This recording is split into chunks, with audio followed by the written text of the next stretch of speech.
శాసన మండలిలో ఎమ్మెల్సీ బొత్స సత్యనారాయణ స్వల్ప అస్వస్థతకు గురయ్యారు. అత్యవసరంగా వైద్యుల్ని పిలిపించారు అసెంబ్లీ అధికార వర్గాలు. ఆయన ఛాంబర్లోనే బొత్సకు వైద్య పరీక్షలు నిర్వహించారు.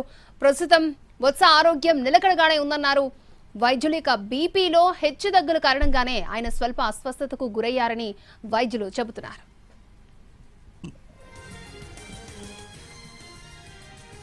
శాసనమండలిలో ఎమ్మెల్సీ బొత్స సత్యనారాయణ స్వల్ప అస్వస్థతకు లోనయ్యారు. రైట్, ఇదే అంశానికి సంబంధించి మరిన్ని అప్డేట్స్ మా ప్రతినిధి సురేష్ మనకు అందిస్తారు. సురేష్, ప్రెజెంట్ బొత్స ఆరోగ్య పరిస్థితి ఏ విధంగా ఉంది?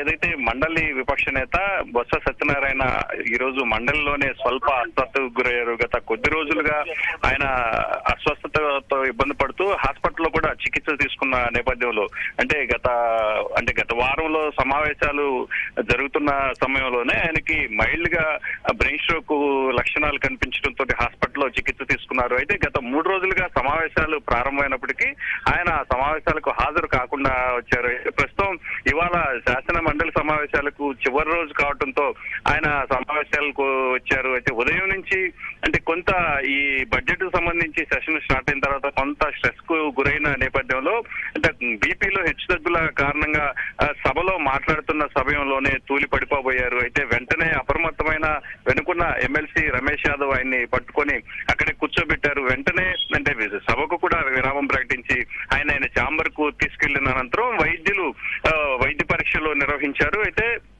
ఆయనకి బీపీ వైద్య పరీక్షలు నిర్వహించిన సమయంలో 190/80గా బీపీ ఉందంటే కొంత టెన్షన్ కి గురవటం కారణంగా బీపీలో హెచ్చుతగ్గులు వచ్చాయని వైద్యులు చెప్పారు. ప్రాథమిక చికిత్స చేసిన అనంతరం మళ్ళీ ఆయన సభకు హాజరై ఆయన విపక్ష నేతగా ఆయన చెప్పాల్సిన అంశాలను గురించి మాట్లాడటం జరిగింది. అయితే కొంతసేపటి తర్వాత బీపీలో కొంత హెచ్చుతగ్గులు ఉన్న నేపథ్యంలో రెండోసారి కూడా సభ నుంచి బయటకు వచ్చిన తర్వాత కూడా